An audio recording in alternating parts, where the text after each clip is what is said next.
And what is up, everybody? We are back. It's our absolute pleasure to be back in front of you again with the second episode of Separated at Birth. I am joined by this bad motherfucker right here, Roman Wins. We've been hard at work in the studio, talking about some stuff, getting ready.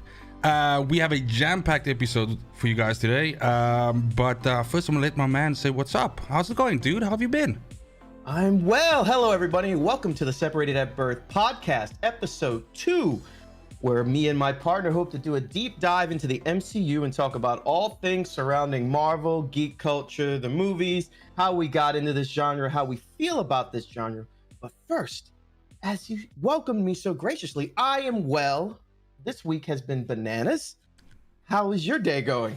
I mean, it's Monday, right? So we got the ass of the week behind us. So from here on, it's smooth sailing all the way.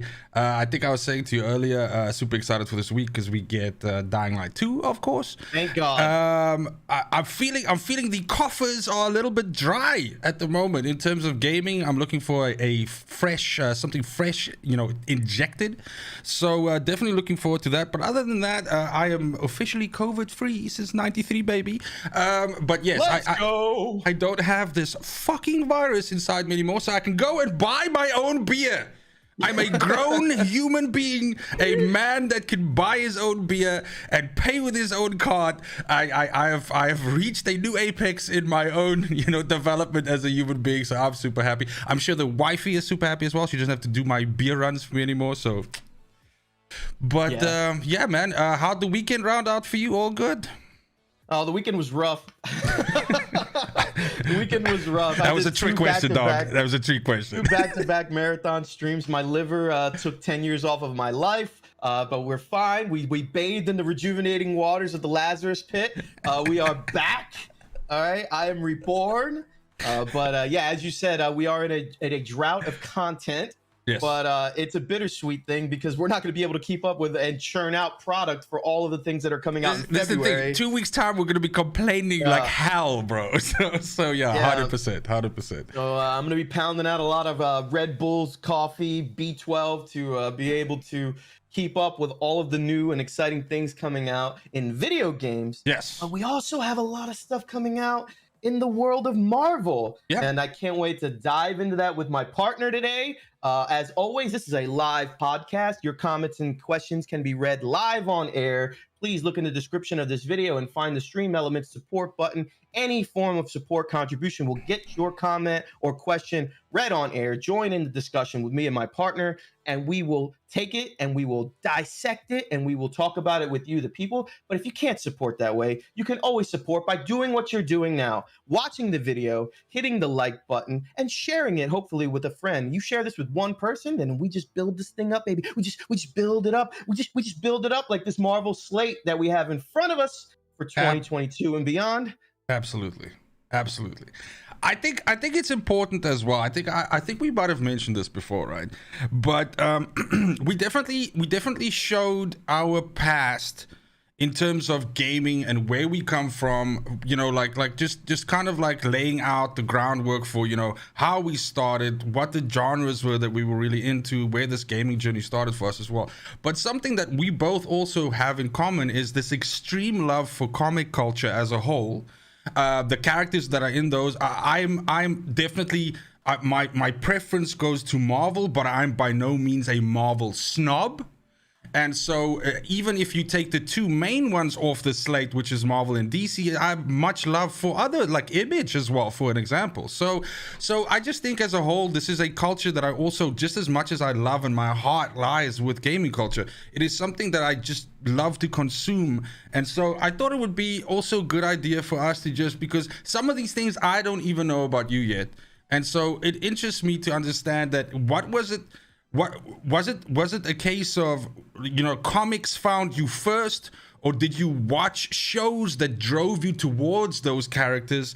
How did this come about? Like, where does this love for this culture come from? I mean, look at your posters in the back there. This is all, you've shown some of your comics in the past, and maybe we can do that at some point as well, because I know in your studio and in my side here, I've got, some of my favorite comics framed up on the wall, and I don't think we share that enough with the people. But where does it come from? Where did it start? What's the deal? It's Shakespearean. It's people in spandex putting on high storytelling. It goes back to me being a child and escapism in its purest form. I found the comic books first, but I was at the perfect age where in the 90s was the boom of the great comic book cartoon. So a lot of the old stories from the 60s and 70s and 80s were retold in cartoon form. So just that flashpoint of reading the books, then having no one to really talk about it with, but enjoying it on my own. And then the cartoons became a big thing. And then I was able to go to other kids and say, oh, you're watching this cartoon. Well, and then I could introduce people to comic books. But like we talked about in episode 1, that arcade culture of finding people with like-minded enjoyments of genre, that's what the comic book store was for me. Going to the comic book store was an event. It was when you can go into a brick and mortar store and talk to people, be recommended. There was no internet, so you would be recommended stories by people. It was a fantastic time. And then to have all of those great stories from the 60s, 70s, and 80s, and watch it grow with me, and then this movie slate comes out, and then to be able to experience it all again virtually, this virtual comic book store where we can come together with the people and talk about this stuff before, because now all these people now are being introduced to stories. I read the Infinity Gauntlet saga when it came out, and to be able to talk about that, and then people stay after the credits and like, who's that big purple raisin looking motherfucker? And I'm like, that's that.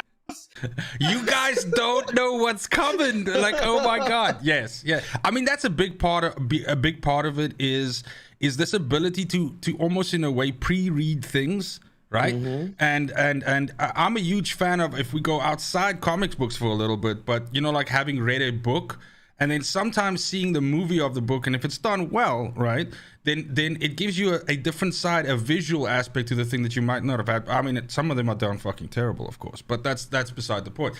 Comic books takes that to the next level, because I definitely think we've had more good comic book movies than we've had bad. We've had some stinkers, but we've had some amazing movies that treated the source material with respect and gave us a different side to that. Even if you read the original book, it was still fucking amazing. So, I mean, Infinity Gauntlet that you brought up right now, this is, of course, not, perfectly copied in the movies. Not at all. It's not at all like the original story, but it is enough of a homage to it or a different take on it that it is still really good without pissing me as a hardcore fan off, with not liking it. Yeah, I believe they only even maybe adapted 20% of the actual comic book source material, but I love it. It stands next to it in many parts. It stands above the source material. Yeah. I just think it's fantastic, and I absolutely. And it's great because, and I want to get into your history with this genre as well, and this culture. But like you said, and I feel it from you, and this is something I can't wait to dig into it with you, and this is something that we'll be able to give to the people. And why we're doing an episode on this is because this long time appreciation of this source material allows us to have an insight into maybe what's coming down the line in 2022 as we talk about this slate. But I want to hear your story with this stuff. Tell me. No, 100%. Just to add on to what you said right now, there's a certain fun with prediction with this as well, where even if you end up being wrong, it is a fantastic conversation to have, just because you start realizing the possibilities here. And in people like Kevin Feige and the other people with the MCU, we've certainly seen their want to be faithful to these and to leave no stone unturned. Without going into deep into this, Guardians of the Galaxy is a really good example of that, of them taking something that is a complete and utter gamble and turning it into, something lovable. But in any case, for me, look, the thing is, my comic story started long before games even, and it's a simple one where I was in the right place at the right time and I lucked out like something like amazing. So my mom earlier in her life devoured books, dude. I mean, she would do a hardback or softback, novel, fiction, whatever. She especially liked like crime fiction, that kind of shit. She would eat these books like 6 days, baby. 4 to 6 days, she'd be done with one. She'd sometimes do 2 in that time, everything like that. She'd read well into the night.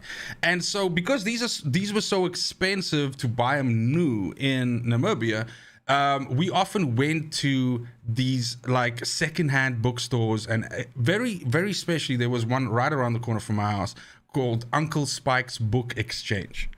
And this guy, for some reason, had the wisdom to start letting people trade comics in. Oh.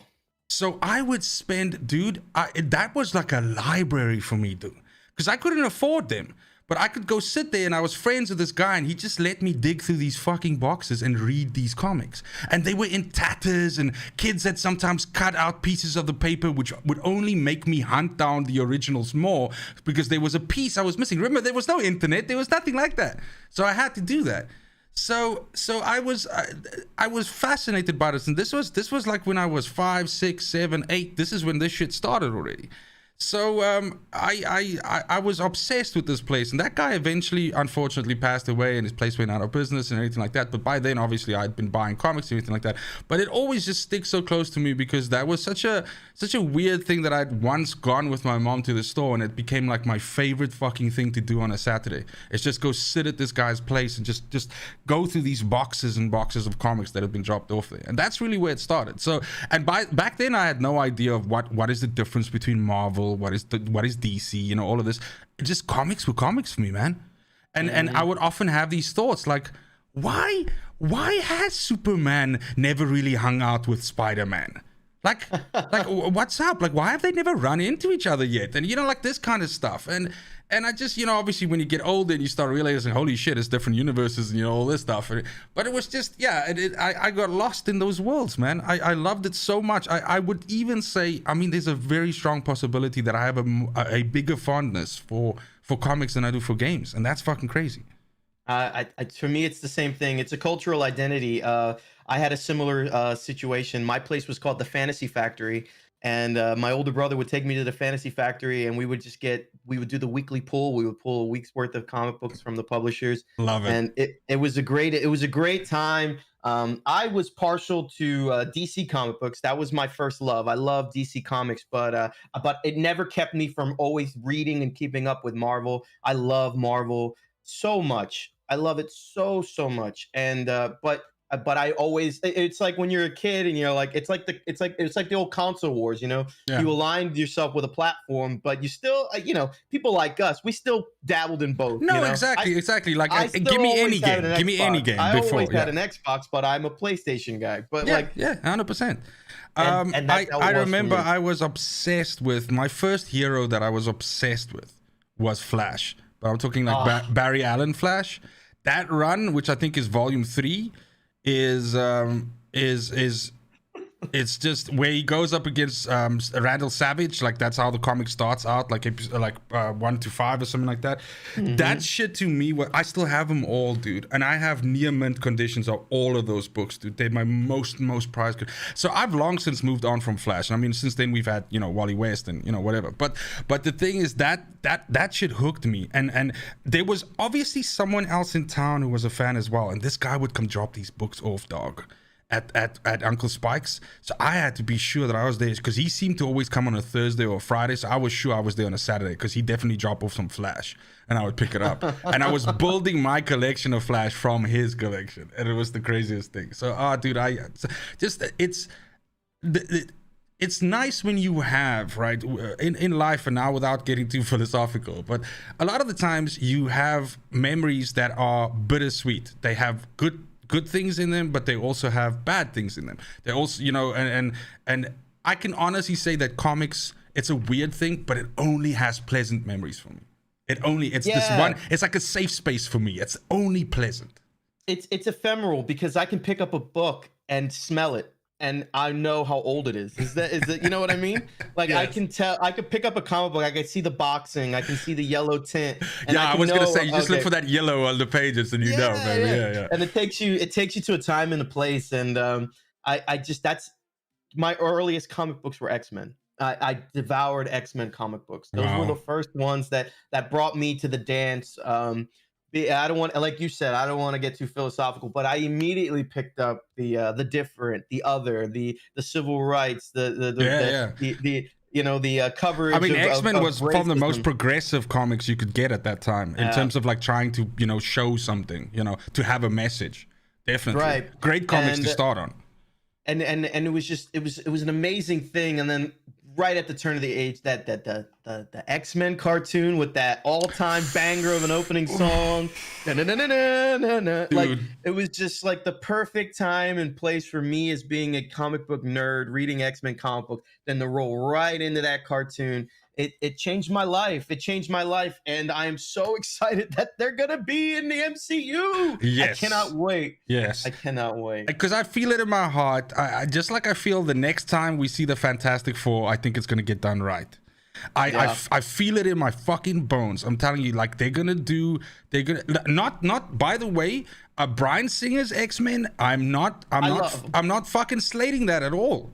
I think it's especially X2 is that's good shit right there. So I'm sign me up for that. But I think the MCU, like what they're doing right now, and as long as it's not too Captain Marvel-y, I want to say, like as long as they just do that shit right, I think it's gonna be amazing. And I'm excited for it. Like sign me up. We'll get more into this, but yes. I was, you know what? I don't want to touch it. When we get into the main topic, but I will say this. X-Men made me learn that I am an ass man when Rogue came up and that spandex. Oh, dude, baby. yes, yeah. That suit. Like, I mean, I get Gabbett, bro. That's all I'm saying. Like, I get it. Like, Remy LeBeau knows what's up, dude. Like, that's holy shit. Yeah, no. Rogue was something else. I mean, like, they all did the Spandex stuff. I mean, Storm was also pretty tight, and I mean, Jean Grey, I guess. I mean, she had Cyclops' stink on her, which is not good. But dude, yeah, Rogue was on that Southern Belle whole situation. Yeah, dude, that's signed me up. Plus, she's invulnerable and she can fly, and like, oh my god, dude, yeah, she's just got like a perfect like power package as well. So yeah. Well, yeah, and her greatest feat was eliminating Captain Marvel. I mean, I that was before I knew that I wouldn't like that character. But I'm like, now in retrospect, I'm like, thank you. Like, you got it, Rogue, you got it. You hit me on the right notes right from the start. So the idea for tonight, in terms of just adding, I suppose our stuff is always going to be very freeform, and it's one of the things that I like about it. But to add some structure to it, of course, as mentioned, the main flavor of tonight is a discussion of the MCU. So we've spent a lot of time now talking about comics, but we're going to be talking about the MCU and the future that comes from that, which is, of course, based on these comics that we love. Now, the MCU is obviously, basically tranched in two things. So you have the shows, which are primarily coming from Disney+, and then, of course, you have these blockbuster movies that they're doing.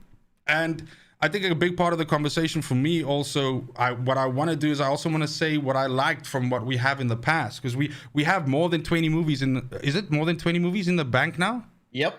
Yeah. Yep. Yeah, so we have and there's been some extremely great ones. Of course, I did a tier list a while back on one of these Sunday night streams, which was fucking hilarious because we had people, with varying, in terms of we're not going to talk about fucking Red Skull tonight, bro. So or Iron Man 2 and Justin Hammer. Listen, guys, I apologize for my partner. It was a fine tier list. It was a professional production. There were some controversial takes. It is also a good thing that we weren't doing the podcast then, because the friendship might have ended with we might Hammer. revisit it. We might revisit it one night. I mean, we could run them side by side and we can compare notes. I think that might be like interesting. I think that might. That's right. But yeah, so that's definitely just framing the idea for tonight. But I think that's a good thing for us to just sort of like let's pivot into that and say, in terms of an overall opinion for you on the MCU and where it stands right now. I mean, what did you think of the Infinity Saga, the build up to it? Just run us through just some bullets of where you think it hit high notes, where it hit low notes, what you wanted more, what you wanted less, something like that. Give us a little bit of a rundown. Phase 1 was a little bit of trial and error, introducing the characters, experimenting with getting a lot of love out of Robert Downey Jr., seeing how far they could take it, realizing they may have taken it too far, then focusing on other characters in that Phase 1 universe, with the culmination of the Avengers movie, which I just think is so stellar. Every time I go back and rewatch it, I'm still surprised at how well it holds up and how much I absolutely love that movie.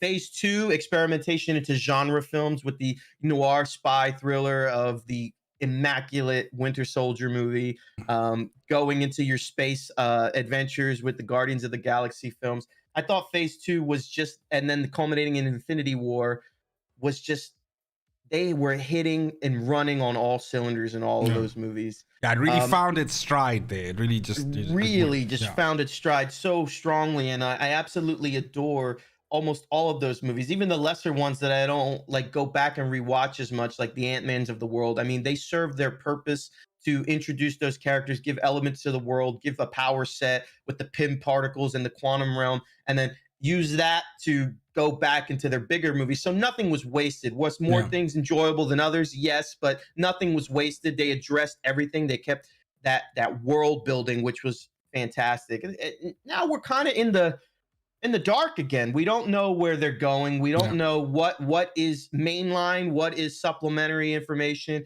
and where is it driving to. But I hope with the slate of 2022, as we go down it, we can maybe answer some of those questions as we keep going. What are your thoughts? Yeah, I mean, I think that's, honestly, I agree with literally like 99.9% of everything that you said. I can only add to some of it. I like the idea of how they were able to loop in some movies like Thor 2, which were thought of to be low points, and then actually became in a way quite significant, pivotal, whatever you want to call it. And again, that what I see when I see things like that is I see a studio that has long form planning. And that's what I want. That's what I want. If anything, before we start talking about like treat the characters with respect and everything like that, because that should be by implication already there.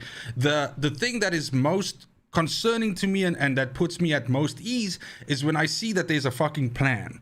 That works for me, and that's maybe because I'm an extremely plan-driven person, but it's also because it gives me the idea that people understand that there are repercussions to what they do to characters, to what they do to storylines, everything like that, because these things, they all build on each other. It's like one big Lego, thing. So for me, I cannot agree more with what you said. It definitely it was like an upwards track, right? And not to say that it started at the bottom, because I think it started fairly well with things like Iron Man 1, for instance, which is one of, I would say probably top 5, maybe, but definitely top 7 of all of them, right? Just because of how much it got right at such an early stage of the franchise. Or the MCU. But I definitely think like it just went from strength to strength with each, and as we got more characters added into it, it never felt like, that was my biggest concern with something like Guardians of the Galaxy, that it was going to be an overload for the average audience member that's like, Jesus Christ, who are these 7 new fucking people? Like, I don't know what the hell's going on here. Why is this raccoon talking? Like this shit. Like, I was scared of that you would lose people. And I mean, yes, these are superhero movies, but you know what makes the MCU so good is because it's a superhero movie, but it's very much grounded in real emotion, real stories. I mean, one of the reasons why Winter Soldier is so good is it's not really a superhero story. Right. It's a fucking spy thriller. And that's the thing. Dude, that's why it works. Yes, it has a guy on it that can fucking jump off bridges and throw a metal shield at, I don't know, 250 kilometers per hour, but there's so much more going on there as well. And that's the thing. And this is what they do right. They get the human drama right. And if you look at now, without doing too much of a hard pivot, but if you look at something like what the CW does with their characters, and this is on the DC side, they fuck up the human side of it. Because it's this shitty human drama, like they're making soap operas. He doesn't like me. Why doesn't he like me? Why isn't he returning my text? Like this shit. Like, no. So I'm sure that there's a market for that, but not in my fucking superhero movies. So yeah, I think for me, probably the biggest criticism that I could leverage is when we come to this now point where we are now. And my concern is, for me right now, that I feel that we're in this kind of like lost kind of space now with this, right? And it's maybe because we don't have a big bad, all right? And even I would take it one step further and say, maybe the big bad's got nothing to do with it, because before we knew about Thanos, we knew about the Infinity Gauntlet, we knew about the gems, and all of these things were tying together. You know, like it took us a bunch of movies before Thanos' name was even mentioned or he was shown in the background. I feel like right now at this moment in time, it's like a lot of short solo stories on its own, which is nothing wrong with that. But I think if you have that too long, if you have that too much, then people might lose interest. That's just what I think. I'll never lose interest. But I speak to people who are not nearly as feverish as I am with consuming this, you know, medium, and they're kind of like, you know, and I don't blame them, because I definitely think Eternals is fucking weak. Eternals is weak sauce. Right. So I'm not super happy with where we are right now. But if this is what gets us to the next thing, I'm okay. Success is a double-edged sword. Having all of that phase one slate to condition your audience and to make them fall in love with a Chris Evans, make them fall in love with a Robert Downey Jr. as Iron Man, make them fall in love with a Chris Pratt as Star-Lord. Now those characters are indelible. Now, yes. When you close your eyes and you think of Captain America, you don't see the art in the comic book anymore. You see Chris Evans. And don't you think fundamentally this is the problem? I'm getting to that. So okay. You don't see Demon in a Bottle Tony Stark. You only see Robert Downey Jr. Tony Stark. Yeah. And that is a gift, and it is now, it may be a curse. So Marvel has no choice but to gamble in introducing and making new stars again. They have to believe that if they did it once, they can do it again. Now, is a Dane Whitman Black Knight who debuted in Eternals going to do that? I don't know. Kit Harington's a great actor, but can he carry a franchise? Exactly. I mean, he has Game of Thrones. What else has he done? Right? Chris Evans was. Yeah, but it's also that's not a character that carries a franchise. Like, you know. Oh no. It's one, but it's their attempt at making. New stars. I get it. You're seeding the pool. You know, they have a new star. They have a new star in Benedict Cumberbatch. I mean, he is going to do amazing things with Doctor Strange. I believe in the character. Chris Pratt is still going to be Star-Lord for the foreseeable future. We some of us don't like Brie Larson as Captain Marvel, but the movie made $1 billion. You know, I agree with you. I've lost a little bit of faith in the slate going forward based on what we've seen. But Shang-Chi, I didn't hate. I enjoyed the movie, and I've gone back and watched it a couple times now that it's been on Disney Plus, and I enjoy it more. Eternals was the ultimate cringe for me. My partner is dealing with some technical difficulties. Dude, Join us live though, and you get to see things like this. I just did a BS poll, but it's okay. I got you. But we're making new stars, and part of that is losing the old stars, losing a Chris Evans to his character being retired, losing a Robert Downey Jr.'s character to his death in Endgame. Unfortunately, losing a Chadwick Boseman to, colon cancer tragically.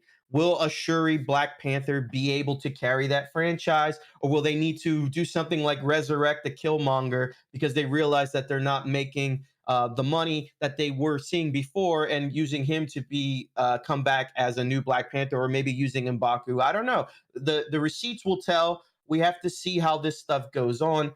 But we have some movies in 2022 that, I want to run down with you. And then maybe we can make some projections. Maybe we can see which ones we're excited for. Due to like a hype meter, are we hyped for these movies? Is it a little bit meh, or what we think these movies can lead to? And then we can also dive into the Disney Plus shows and see where they rate as well. Those have been hit or miss for me. I don't know how they feel for you, but some of them have been really strong. Some of them feel a little bit meandering until like the last 2 episodes where they want to hit you over the head and say, okay, this is how it connects to the greater story. But I'm excited to, go down and have this conversation with you. But a lot of my faith was restored in what they want to do by seeing a No Way Home. That Spider-Man movie, they threw the kitchen sink in that movie. And it's now made $1.7 billion, which is ridiculous. A lot of the pandemic fears of people not wanting to go to the cinema for other movies. What was it about that movie that brought them out? I love that we have an international audience, so we can talk about it from the American side. What made me go to the movie theater to see it? Did you see it in cinema? And what brought you to go see it? Seeing that you're in Europe, Like that fascinates me. Like picking that apart. How did that movie succeed where everything else failed? Was it the power of the MCU? Was it the power of Spider-Man? Or was it the power of the leaks and the hype of maybe seeing 3 Spider-Men on screen at the same time? I don't know. What was it to you? What made you get up and go see that? I'm gonna have to do a hard pivot here because my PC is actually busy crashing out. So this is I don't know if you can even hear me. I can hear you. Yeah, so and you look good. My keyboard is malfunctioning, so what it's doing is it's opening windows and doing all kinds of crazy shit. So I'm gonna need to cycle. So anybody that's in the thing right now, we're gonna come back as fast as possible. The stream is logged in, everything like that. You guys are just gonna have to give us 5 to 10 minutes just to bring this back up. So I really do apologize for this technical mishap. This is of course my fucking inability to handle a glass, but we're gonna be right back once we sort this out. And we will edit this in the clips. Yes. Stay tuned. Okay, 100%. See you now.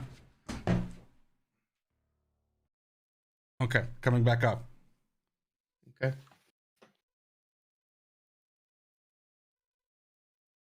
Alrighty, I think we're good. We're back up, guys. I cannot apologize for that enough. Well, I had a bit of an issue. I saw some bots coming into the chat, so I was trying to eliminate that, and I wasn't concentrating on the drink in front of me. So, oopsie poopsie. It happens. It is one of those things. I really do apologize. Roman was on a fucking roll there. So, but live television, baby. Yeah, we're gonna try and catch up on that point. I'm still gonna be cleaning off some tang off me like while we do it. But thank you guys so much for bearing with us. So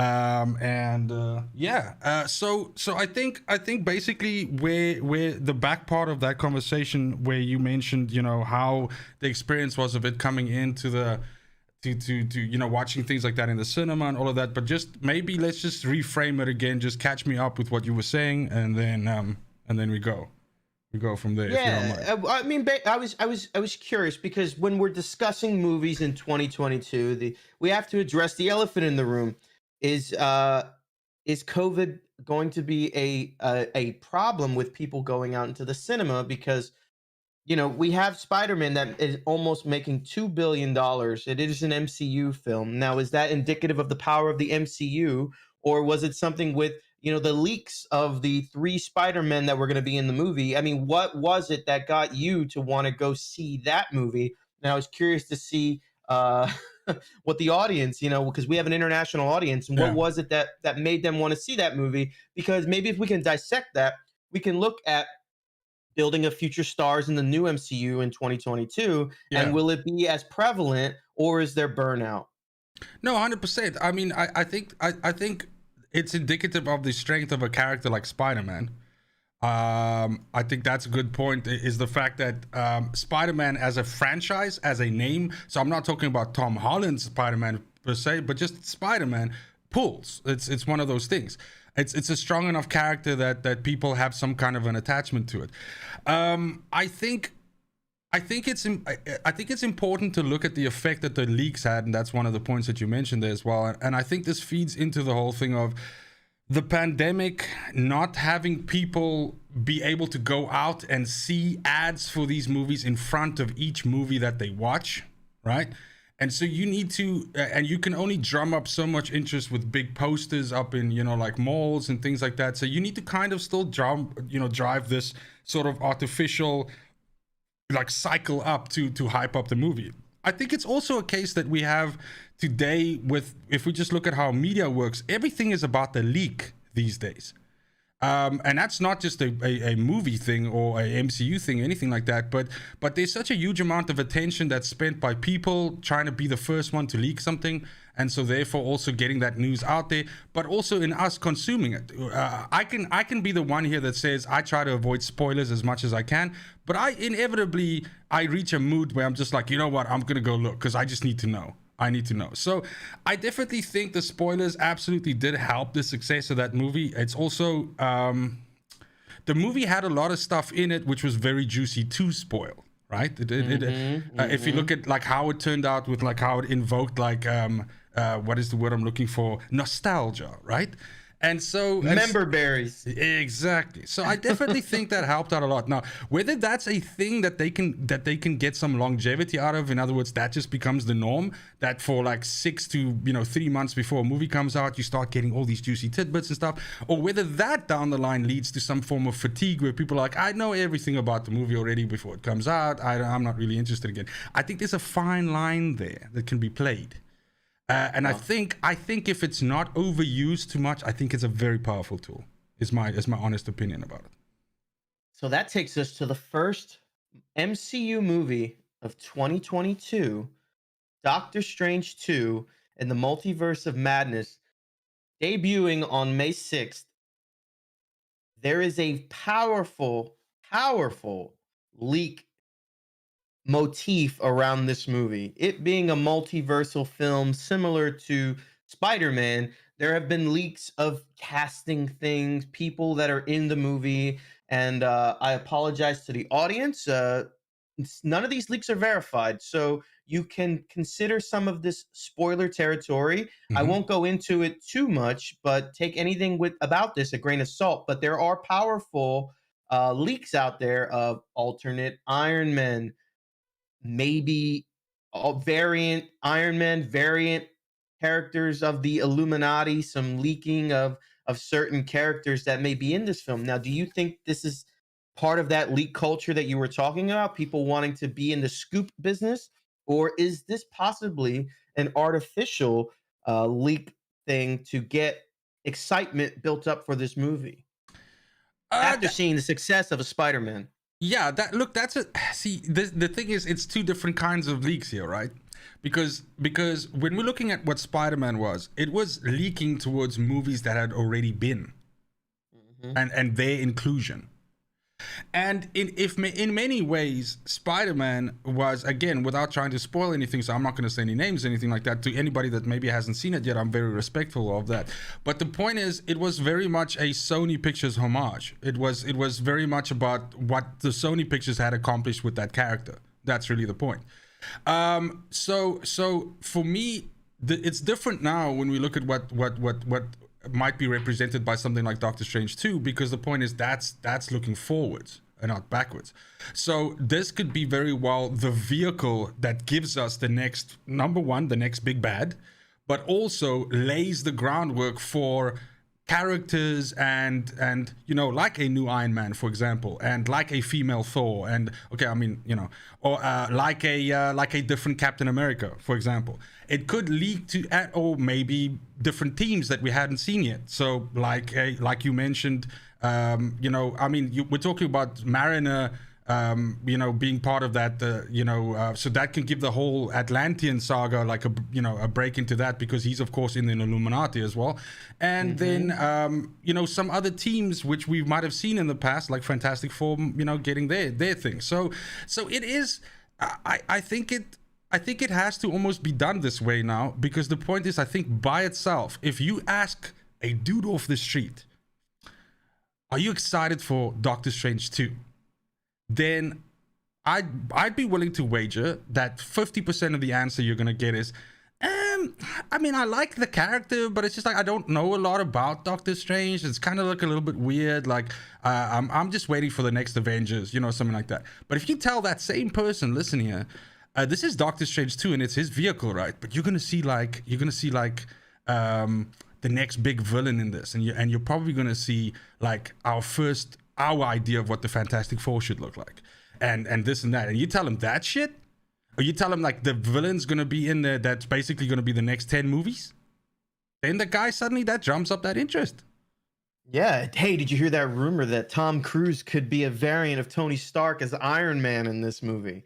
That's gonna get butts in the seats. Yes. What the hell? Because it just sounds weird. Movie? It just sounds weird. But I mean, I'm good to go. I mean, give it to me. So yeah, it's I think it's an interesting way to do it. And like I said, I think a lot of the times the studios also feel like they have to get ahead of the leak culture. So they realized that because these productions are massive and they have studios involved in them that work remotely and all of that, and that's the other issue with this COVID era that we have now, is a lot of the stuff has gone extremely digital.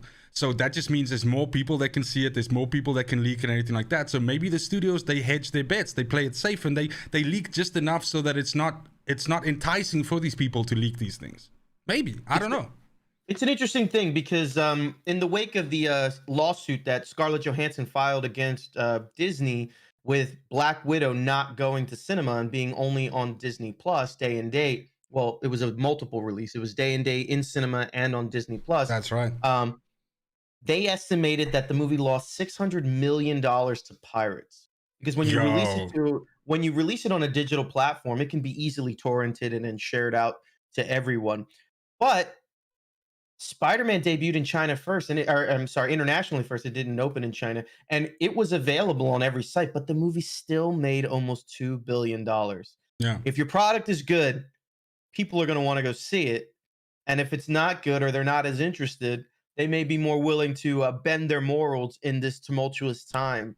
That's why I completely think the leaks of Mr. Fantastic, Namor, Iron Man, I think all of this is manufactured by the studio, putting out these casting sheets to get people to want to go see it in cinema. And you don't think they're necessarily going to be in the movie? I think You think it's smoke? You think it's smoke, or do you think it's just they're putting it out because they're trying to get people in seats? I follow enough industry insiders to know. I would wager the Illuminati. Possible X-Men. I believe the John Krasinski as a variant of Reed Richards. I believe the Tom Cruise as a variant of Iron Man will be in the film. I believe it. I believe this is where the X-Men start. I hope so. But yes, I believe, and then let's go into this. As you said, and I know on your wall you have X-Men comic books. And as I said, X-Men are an important thing to me. And having Scarlet Witch as a pivotal member of this movie, maybe even the antagonist of this film. Oh shit, you mean House of M? I believe this movie will be a reverse House of M.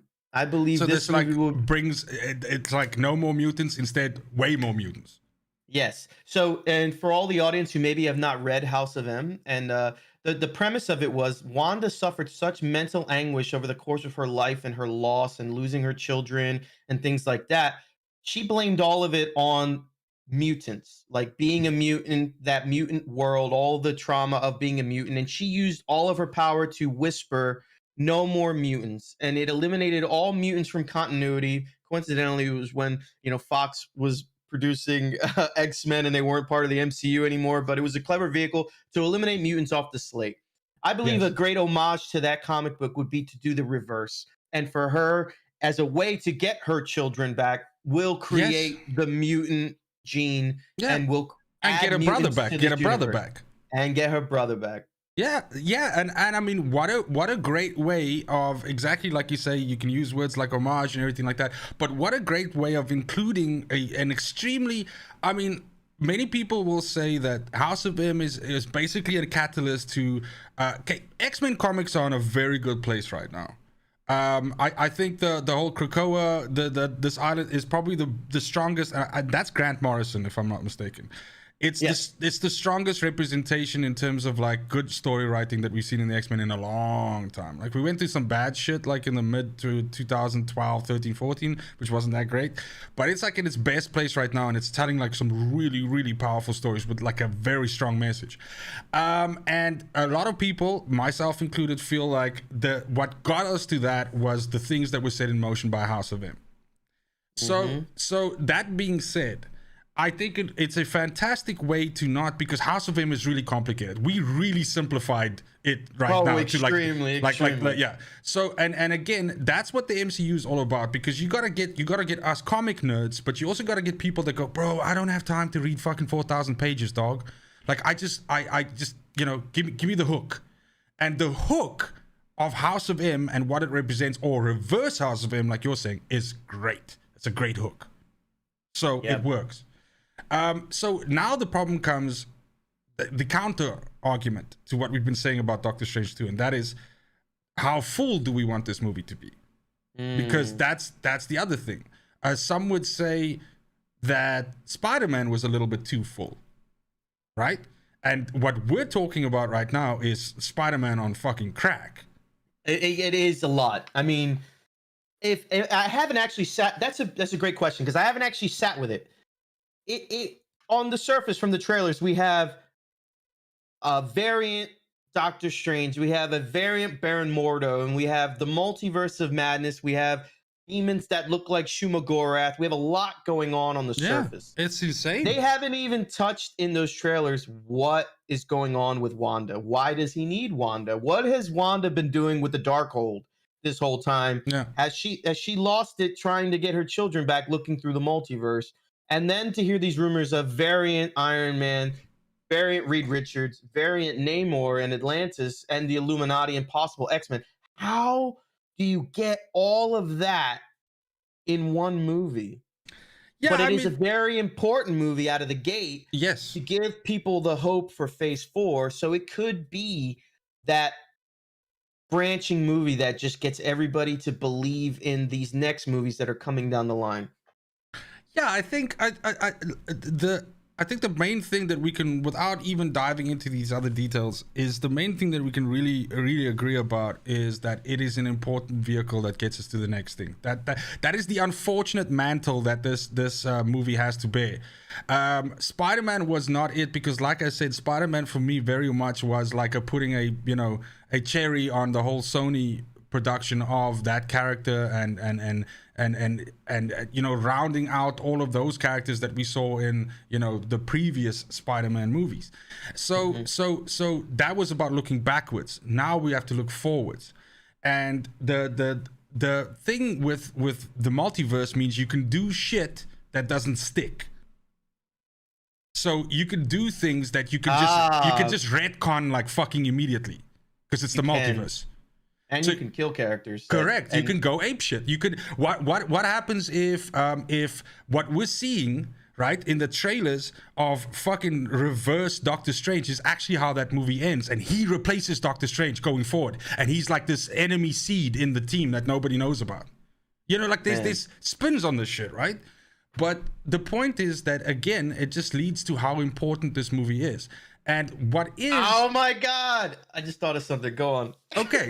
But please share with us. But the thing is that just again shows how important this movie is, and it's kind of like the part which makes me like I'm always very careful to keep myself in check, because you can hype something. It's entirely possible to hype something up too much. And all of our knowledge of Marvel, I mean, we can pull from all these different things, and they've shown that they try to keep these stories, while entertaining and fantastical, very encapsulated. But the idea that came into me with you opening up this doorway of the multiverse, currently right now there exists a group of aliens that we know are living on Earth in secret. They are the Skrulls. The Skrulls are shape-shifting aliens, and they are good.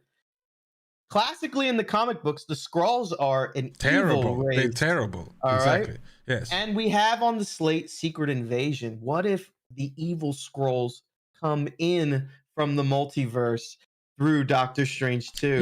Yeah. And that could lay the seed in a post-credit scene for the unannounced date of Secret Invasion, which currently is not scheduled on the Marvel television slate. And it was slate. scheduled for this year. And it was scheduled for this year, but it was delayed out. Correct. Which shows me that they maybe looked at it and said, wait, we need more time in the oven for this baby. Like this thing means more to us. We need to expand more on it. That's possible. I mean, it's, again, this is the beauty of this. This is what I like about this. We could be overanalyzing the ever-loving shit out of this, and it's actually something completely different, but that's great, because do you know how interesting it's going to be if we're right? Oh my gosh, join in when we do a podcast on it. But before we pivot on to the next movie in the 2022 slate, I'd like to remind everybody that this is a live podcast. If you want to get involved with this show, if you want to spitball with us and have your join in discussion, have your comment read on air, please consider supporting the podcast and asking your question using the Streamlabs link in the description of the video. But with that piece of business out of the way, what is your hype level? Hype cinema?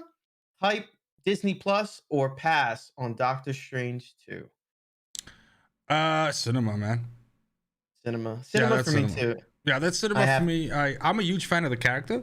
Firstly, I like Cumberbatch's representation of the character, or his impression of the character.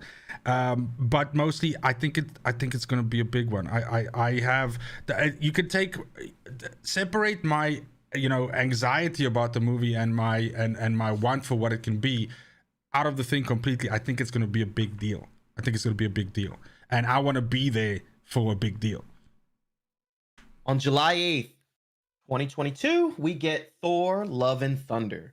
Thor Love and Thunder will bring back Natalie Portman as a female Thor, which was introduced in the comic books within the last decade, on a very well-respected run. But it will tackle the story of what I consider to be the greatest standalone Thor story ever. Like, that's not even hyperbole.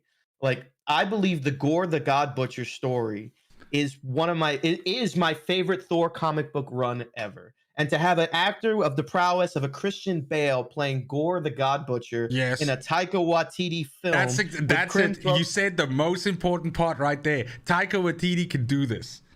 Chat, you can't see these goosebumps, but I have them just talking about them. Ignore the tricep meat. It is wonderful. But I have goosebumps thinking about Gore the God Butcher, Christian Bale, Taika Waititi, Natalie Portman, who was my first cinema love in Leon the Professional, and Chris Hemsworth. And Jeff Goldblum's back. You think so? Oh, he's in the credits. Oh, I didn't see that. Yes, he's back. So there's gonna be some war world rambunctiousness, bullshit going on again. But yeah, I see Thor Ragnarok was amazing because it's just, in my opinion, right? Thor is the character that has gone by far through the most development as a character in the MCU, starting from extremely serious. Well, let's say no. Starting as serious. But like Thor 1, I mean Kenneth fucking Branagh. It's very serious. It's very much about spectacle and all of that. And then you go into like Dark World, which was kind of like not that great and didn't really do anything, and also didn't develop the character a lot. And then they kind of like just get a feeling for what Thor is all about. He's kind of like a little bit of an idiot. He needs to be brought down to earth, literally. He needs to be, he needs to realize that some of the things he believes that are true are not true and some are not. He needs to have his heart broken by his brother. He needs all this development, and he gets it all. But more than that, in Thor 3, he gets it all like shotgunned into him in an hour and a half, and it doesn't feel heavy-handed. So that I will not put all of that on Taika Waititi. I won't, as much as I love that man. But it is definitely, it's Chris Hemsworth. It's the writing of that movie. It's the studio understanding what they wanted to do with it, and just bringing out this extremely like strong story within a pocket that has one of my favorite runs, which is World at War, and the Hulk. Although that wasn't really World at War, but Planet Hulk. Yeah, it's the Planet Hulk, which was a fairly long-ish run, and to kind of like to if somebody told me they were gonna do Planet Hulk in 45 minutes, I would have told them to get the fuck out. But then I saw them do a version of Planet Hulk in 45 minutes, and I was happy with it. I loved it. So again, a lot of this stuff is about letting go of this knowledge that you have from the comics and just going, Feige take the wheel, Jesus take the wheel, let's fucking go. But I'm excited for Thor Love and Thunder for different reasons than Doctor Strange. I'm excited for Thor Love and Thunder because I just think the spectacle of it is going to be, I just think it's good. I have high hopes that it tops Ragnarok in terms of like just its scope and how far it reaches in, but also just how lovingly it treats those characters. I'm interested to see what they're going to do with Natalie Portman, because famously she's known for saying like, I don't really fucking like these characters. I'm not really into it, that sort of thing. And that hit me a little bit in the meat sack. I wasn't too happy with that. Of course, I always want these, these actors that play these characters, I want them to love them, because I feel like that's like, you can tell, Chris Evans loves fucking Captain America. You can tell Robert Downey Jr. loves Iron Man. You can tell Chris Hemsworth loves Thor. And while I don't think it's an absolute requirement, my God, does it help. So it's interesting to see that. I'm not a huge fan of fucking female Thor, to be honest. I didn't like that particular side of the... I sometimes feel that it's unnecessary, in the same way how Mjolnir now has a sex and is female as well, the hammer. It's like a useless thing. Like, I understand why it's there, but I still feel it's useless.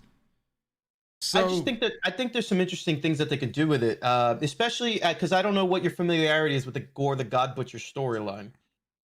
But so basically, and I'm not going to spoil the movie because I highly doubt they're going to go into this, especially with the subplot of Natalie Portman as female Thor. I believe they never gave Jane Foster enough to do. If I were an actor of Natalie Portman's stature, I wouldn't want to return that character. That's a good point. That's a good point. But if they come to me and say, hey, we're going to do the storyline of Jane Foster has cancer, and the only way to cure the cancer is to give her the power of Thor, and you're going to be female Thor, she has something to do. Yeah. And that's something we can explore, of course. Exactly. And the premise of the Gore the God Butcher storyline is Gore, his world, every world has higher beings that their people religiously believe of them as gods. And Gore's people, the gods of his world, were not good to him, and he obtained some alien power to be able to kill these gods. So then he systematically goes to every world and kills every world's pantheon of gods. At the same time, Thor does not have Mjolnir. He has an axe. And this could be the way that he doesn't have Mjolnir in this movie. He gives it to Natalie Portman, and then he gets a new power, which will make lots of new toys, where he'll have his axe. Yes. And then he'll have to face Gore and face the values of it's a deep story on, do we need religion and what value people put into these gods. And then it tells a deeper story. And then you also have the parallel story of finding faith in someone who has cancer and how they beat it, and that power struggle. And then you'll have I'm sure Susan G. Komen will sponsor this movie for breast cancer awareness and all that and the other. But I just think there's some great things that they can do with this movie. I believe in Taika Waititi. I love the Gore the God Butcher storyline, and I'm super excited for this film. No, 100%. Just adding on to something that, of course, there's undoubtedly this is something that we'd see in the movie, is the part where, Natalie Portman then in actual fact gets the powers of Thor, and Thor has to teach her how to use those powers because she has to get ready to fight, Gore. Oh, that's going to be fun. As an example, right? And then somehow realizing that she's able to wield those powers better than him. As an example, something like that. I'm sure that feeds into the whole, women power, and, empowerment kind of thing, which is also like a big thing in cinema right now. So yeah, it's definitely going to be something. But again, I trust in Taika Waititi that it's not going to be like a hollow, shitty message. You know what I'm saying? Like it's gonna mean something, and that I'm fine with. I don't mind something being progressive into the greater good or something like that, as long as it's just not heavy-handed and like thrown in my face. If it's not forced, it has to be natural. It has to be true to the characters, and it has to be a good story. But man, the man made Jojo Rabbit, and that movie is phenomenal. Yes, absolutely. So I thought probably what also would be a good idea is, we've been heavily focused now on two specific movies, right? Mm-hmm. And so I think one other one that probably we need to just spend a little bit of time on is probably the next Black Panther. Yeah, and that's the final movie of the 2022 slate is Black Panther, Wakanda Forever on November 11th. Exactly. And then I thought maybe, so before we get to Black Panther, just to say that maybe we can also just take a quick squiz at essentially everything that's in the pipe right now that we know, and give like a yay, nay, I don't know, I'm excited, I'm at 5,000, anything like that. So when it comes to Black Panther, Wakanda Forever, of course, as you mentioned, Chadwick Boseman, terrible. Losing him, I think, again, it's a guy that got the character. But if anything, not to attach any kind of lesson or emotion or anything like that to his unfortunate passing away, but if his character and his portrayal of that character is indicative of something that we need to realize about the MCU as a whole, is that these characters cannot always be played by the same people. Yes. And we will see different race versions of these characters. We will see different sex versions of these characters and everything. And it's something that we have to deal with. In the same way that I believe that Arnold Schwarzenegger should play in every fucking movie under the sun, because I just enjoy him so much. I know that there will be a day when Arnold Schwarzenegger won't be around anymore, and it will be a sad fucking day, but it is what it is. I think with Black Panther, we have this opportunity to realize that Black Panther is not Chadwick Boseman, but also Chadwick Boseman is not Black Panther. It is a character, and as great of a job as he did with that character, it was phenomenal. It doesn't mean that the character dies with him, unfortunately. And so there's been a lot of rumors about what happens to Black Panther next, and whether the second Black Panther movie is even about Black Panther per se, whether it focuses more on Wakanda and the technological advancement of them, and all of that. But then there's also rumors as Shuri as Black Panther, of course. So this one, right? So we would talk about 3 movies now, and I said to you, I understand the value of Doctor Strange 2 and what it brings to the table and how important it is. I told you that I'm super excited to see what they do with Thor 4 because of how much I love the take of that character right now. So one is for me like serious, one is for me like fun. Black Panther 2 is the one that scares me. Yeah.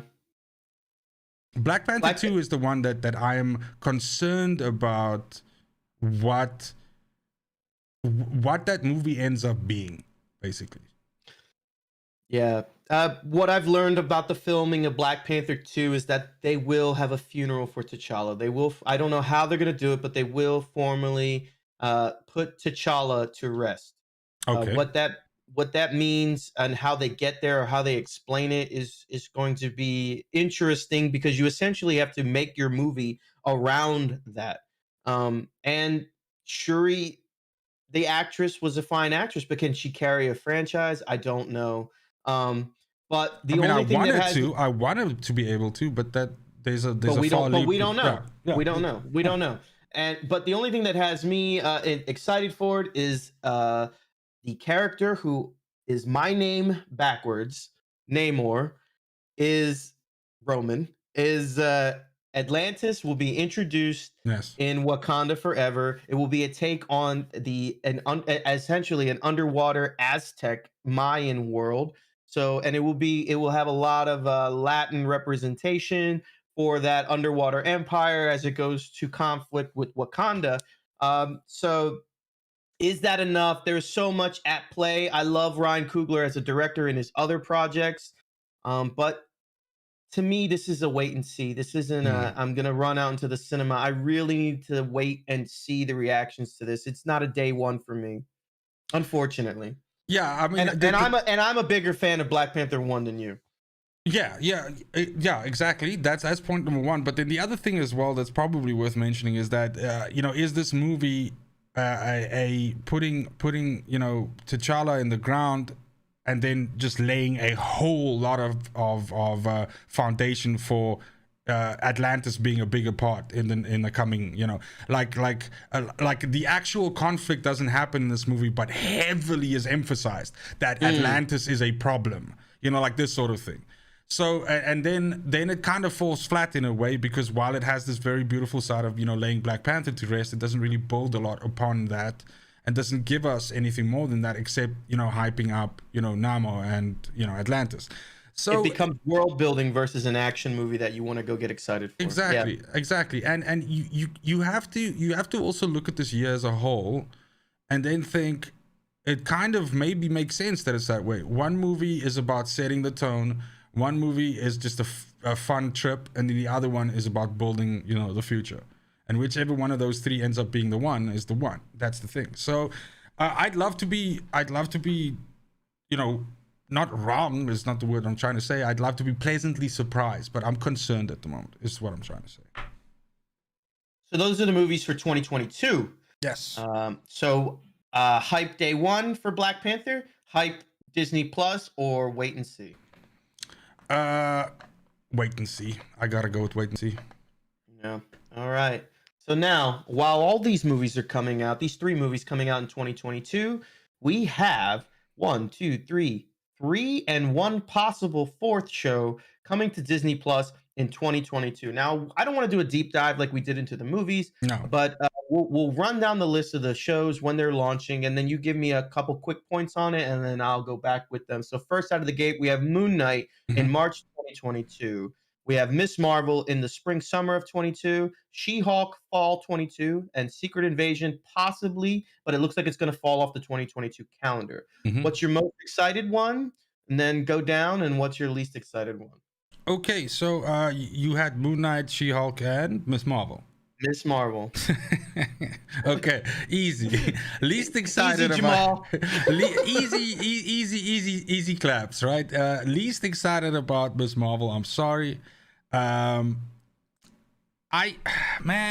understand the reason for this character, you know, and it's definitely gonna be it can surprise the shit out of me for sure, but I was very irritated with that character in the Avengers game, which the single player of the Avengers game had some really fucking strong moments, and Ms. Marvel was not it. Yeah, so Kamala Khan. Yeah, exactly. So Kamala Khan. So was not it. So that's definitely the one for me that I'm not.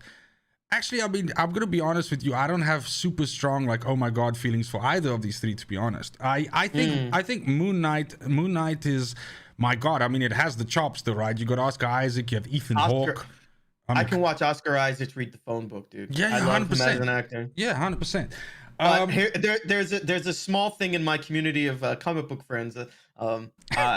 I absolutely hate the Moon Knight character, and it's a meme in my friend circle because they'll just constantly send me Moon Knight pictures and bullshit. And now he's getting a damn Disney Plus show, so it's like my worst nightmares become reality. And then they cast one of my favorite actors ever to play the role. So yeah, it's almost like they're messing with you. It's almost like they're messing with you. Yeah. So in my eye. I think I think Moon Knight can pleasantly surprise me, but at the same time as well, like I don't have a lot of love for stuff that you just show me once and then it disappears off into, you know, obscurity. So and that can be very much what they do with Moon Knight. Like it's just like a story on its own and then it's bye, you know, because Oscar Isaac isn't going to sign up for like 12 movies and neither is Ethan Hawke. So, you know, yeah. She-Hulk is, I mean, it's got Mark Ruffalo in it, so you're going to be seeing the actual Hulk in there as well. It has Tim Roth in, bro, so that means Abomination. So we just Tatiana Maslany, baby. Yes. I'm getting to the good fucking last, so baby. Yes, but I think it's gonna be very interesting. It seems to be the one that they really really excited about because it gets a 10 episode arc versus Moon Knight, which gets a 6, right? And Miss Marvel, which also gets a 6. So it seems like it might be the one that they push a little bit more, and it's gonna be interesting to see now that we have essentially, I don't know if you want to call it like Smart Hulk, Grey Hulk, whatever, right? It's gonna be interesting to see how they do with this. Again, I think we're gonna see this whole thing of, you know, Mark Ruffalo having to like teach her how to deal with being the Hulk and, you know, gotta control your anger and blah blah blah blah blah and all that, and that could be very very interesting to watch, but it can also be poo. So that's the thing. That's the reason why like I'm as excited about these shows as I don't care. It's really the best way for me to put it. So then She-Hulk rates high for me. That's what I wanted to say. Like where do you find yourself? She-Hulk's at the top for me. I'm super excited for She-Hulk. I love Jennifer Walters. Her 90s art was amazing for a young prepubescent child. But and then the possibility of it being a court drama, like comedy, like procedural, and potentially like dealing with superheroes in a legal setting, and you could have characters like a Daredevil come into it. I'm here for the fun. I think it's going to be a romp. All these Moon Knight looks like it's taking itself way too seriously, and it, like you said, it's not going to have legs past the show. So how invested can you get? I will watch it. I may wait till it's all out because I don't like to get jerked around on some of these things. I want to wait till they're all out. Miss Marvel, I'm going to totally pass and do a wait and see. But She-Hulk, I will be there every Wednesday watching that thing. Okay, great. So then when we look past that, right, and now I'm just going to I'm just gonna sort of like call them out then as well. Is then we have the Marvels, which is in 2023, right? Which is the sequel to Captain Marvel. Okay, that's next after all this. Okay, so these ones we're just gonna do them one at a time, right? So the Marvels obviously is going to have some kind of tie to, Secret Invasion. So the old Skrull story, it has to. It has to. Yeah, it has to. What is also very interesting is that Quantumania, which is the next Marvel movie after that, which is Ant-Man, the next one, they were made at exactly the same time and they wrapped a day apart. So I don't know if that means that we see a lot of cross-pollination between those two movies, because it kind of seems weird that you'd, unless we're just talking about efficiency and because it was COVID times, they're trying to, excuse me, but shit both these movies out, at the same time in terms of studio time, maybe. But yeah, that so look, the thing is, the Marvels for me, it's gonna be the massive return of Samuel L. Jackson, but he's gonna feature heavily in the movie. Secret Invasion as a whole I'm not a huge fan of that arc in the comics. It was used as a vehicle to get rid of a bunch of characters and to retcon a bunch of characters' the story, going like, oh, it was a fucking alien the whole time. That's why this guy was an asshole. That's why he killed his wife. Blah blah blah blah. Yeah. So I'm not feeling it, right? But so that one for me is not an instant love. Yourself, how do you feel? It's funny. I feel the exact same way. I hate the Skrulls. I just feel like it's such a cheap device to say, oh, it was just Skrull the whole time, and then like and they could cover up the holes of any poor writing of any other characters that they were dealing with at the time. The only good thing about the Skrulls that they ever did was the Super Skrull, and when he fought the Fantastic Four. Yes. So I tolerate the Skrulls if it brings me to the Super Skrull. But I really do not like how convoluted the Skrull storylines and Secret Invasion thing can go. So I will have to hold my breath on that, but I am more excited for Quantumania because it introduces Kang the Conqueror. Yes. And that is a MCU level threat where it could be the next Thanos. I don't believe it will be, though, but I think it's a head fake. I believe that if they introduce a Reed Richards in Doctor Strange 2, there's only one thing big enough that can go next, and that is the big purple world-eating motherfucker Galactus, and That is my hope for the future. So, question: what do you think? What do you think Bill Murray is doing on that movie? In Quantumania, I don't know. He's fucking in there. This is the thing. So I'm like, Jonathan Majors, of course, Kang is there, right? Kang, yep. But Bill Murray's in there, bro. And you don't tap that unless you're looking for something. He does a lot of cheap pops where he can just come in and be funny and then move on. Do you think Bill Murray at his age, he wants to sign on to be a major character? No, I know. I don't think he signs on as a major character, but we might need to spend some time on this, and it's not for us to know right now, but he could be something that's just contained to that movie, but that's of that level, right? Yeah, I believe the only good of the Eternal movies was to give us the idea of a celestial level threat, a giant planet-sized threat. And that's where you get your Star Fox and the Eternals trying to find these other Eternals to see about maybe a rogue Celestial. And the rogue Celestial could be the hint to a Galactus. And that's my feeling. And that's where I think we'll get maybe some more hints on that in Guardians of the Galaxy 3, which is in 23 as well. Yeah, I mean, we're probably... Okay, so let's because we're working towards this. So then... After Quantumania, Quantumania, you're excited about. I agree with you. I'm definitely more excited for Quantumania than for the Marvels. Okay. Yes. What if season 2 then comes after that in the current slate? It's okay, but I mean it's self-contained. It's popcorn. It's popcorn MCU. It belongs just by itself, and then 2 weeks later you forget about it. I do know for a fact that it was very popular with people, and it's also just because what if hints towards like Marvel Zombies and shit like that, which was such a big fucking thing that's actually a thing on its own. So in any case, then we get Guardians of the Galaxy. There's a holiday special which I think is going to be cringe as fuck.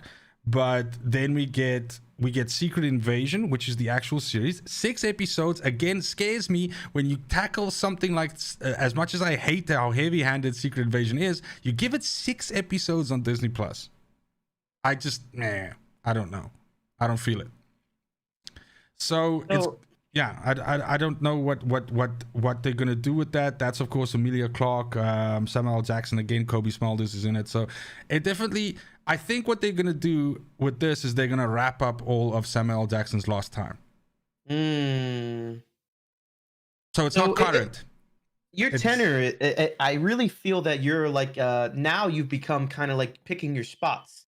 You know, for this next slate, it's not what it was before, where it's just this massive like roller coaster of hype. Now it's kind of like you're just picking your spots. It's almost like I've become like a connoisseur now. Yeah, you think Phase 4 is gonna hit a slump? You think, huh? Yeah. This is kind of like what I was talking about before, is that I think that it's they had a lot of automatic goodwill with the first 3 phases due to the fact that you're introducing these fan favorite characters. And you're building upon a fan favorite story, and you're hinting towards a big bad that can only be so bad that it basically kills off half of the people that you love. And so now they don't have that anymore. And worse than that, most of those characters have now been released off contract. So you just automatically, you kind of like lose a lot of that footing that you had with that.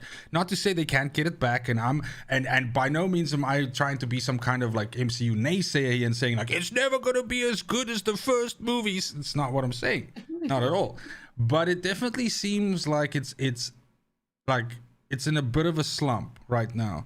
And it's only them that can come out of it. It's us as fans and us as supporters of it. There's I mean, I'm always going to be a fan, and I'll always pay for that stuff, and I'll always go watch it. But if you want me as riveted as I was with the first ones, then you're going to have to show up. I think that's beautifully said. So I want to play a game with you, and I want to play a game with the audience. We're going to make some bold predictions, and I want everybody who's watching live, put a comment in the chat. If you watch this afterwards, please put a comment in the YouTube video or wherever you consume this show. We're going to make some bold predictions. I'm going to ask you biggest blockbuster of the Phase 4 slate. I'm going to ask you to make a bold prediction on a character death. And then I want you to make a bold prediction on the main villain for the next Avengers film. Okay. So and then we're going to write this down. We have a pod doc that we keep, and we're going to write all these down, and we're going to come back to this. Guys, I hope you come back with us, and there will be some punishments or rewards based on how far off we are. So I like it. Okay. Bold prediction: top movie of Phase 4. Okay, but Phase 4 stretches all the way past like Quantumania, all of that, Wakanda Forever, all of that, right? That's all still Phase 4. So I think for me, the biggest, I think the biggest one probably ends up being Thor 4. You mean when you say biggest, you mean most successful? Mm-hmm. Yeah, Thor 4, Love and Thunder. Thor 4. Yeah. All right. I think. And we're not talking Avengers movies. So those are out. Yeah, those are out. We're talking of this slate. Yeah. Because that'll probably be Phase 5 then, right? When the Avengers pop. Yeah. I think of this. I don't want to disagree with you, but for the sake of content, I'm gonna have to now pick Doctor Strange.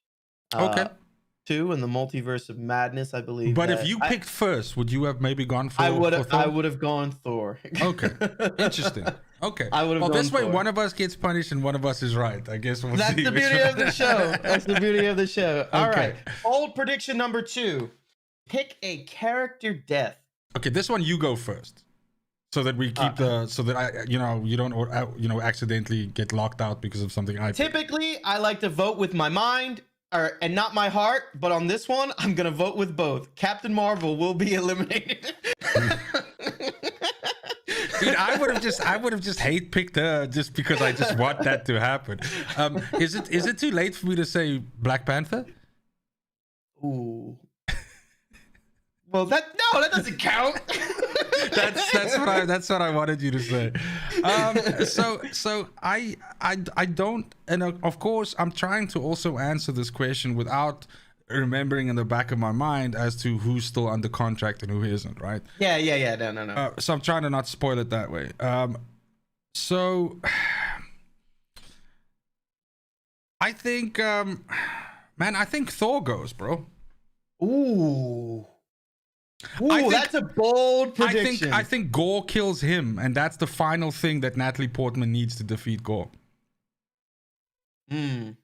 So it's it's funny to me because I don't think you know Gore the God Butcher storyline, but no, I don't. It messes with a little bit of time travel, and there's a young Thor and a Odin Force Thor, and yeah.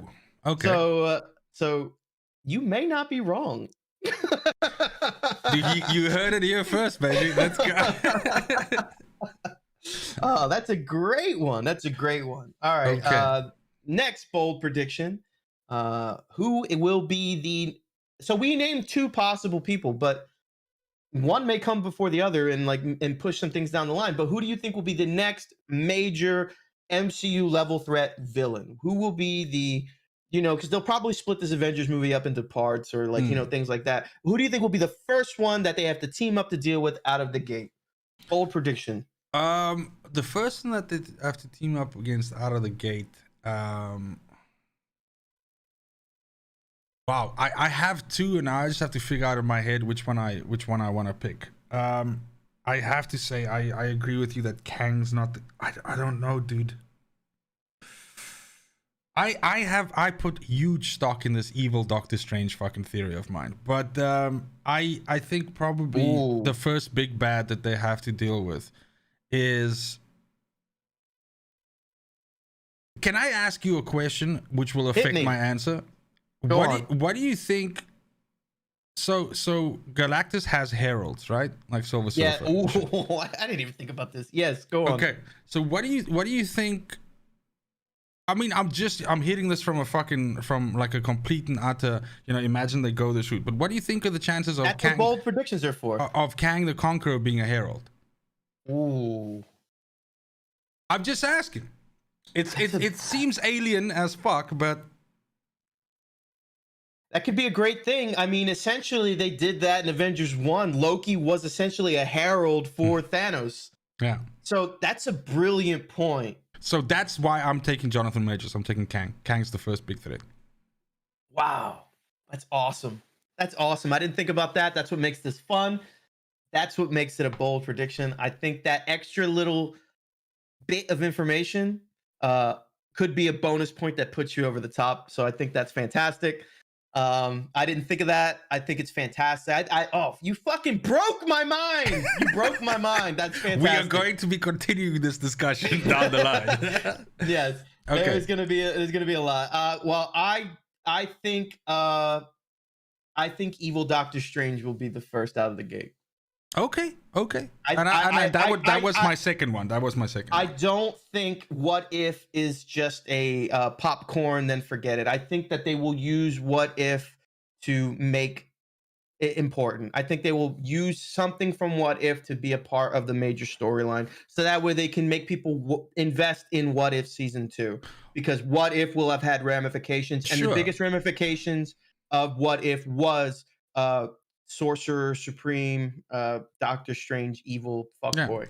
But also the thing is, you can use What If to test people. Like what if Captain America was female, right? And and how would people feel about that? And then if that episode becomes kind of like a fan favorite, they're like, okay, cool, we can go ahead with this. Let's fucking go. So that's and I absolutely agree with you. They are self-encapsulated stories, but they are an important vehicle for the MCU to test our willingness to take something on as factual as part of our universe. Yeah. So those are the bold predictions. We will write down these bold predictions that we have made on this show. We will go back through the chat and we will take down the bold predictions that people have wrote in. So you guys are welcome to play along with us. And those of you who couldn't see the show live, leave a YouTube comment and play along with these bold predictions, and we will keep yours in stock. But one thing I just wanted to say, what would be really interesting? Mm-hmm. I'm calling it right now. Let's turn this into like phase 4 bingo. Oh, that'll be fun. So we'll hash out the details on some Yes. Phase 4 bingo and we'll bring it to you guys. But with that out of the way, we are going to put a bow on episode 2 of Separated at Birth. If you found anything enjoyable about this podcast, about this episode, and about the topics that we discussed today, whenever we get together at a table and we sit down and we talk about the things that we love, we all slowly realize we've all been separated at birth. I am your host, Roman Wins, and I will pass it to my partner, The Full Measure, to send us home.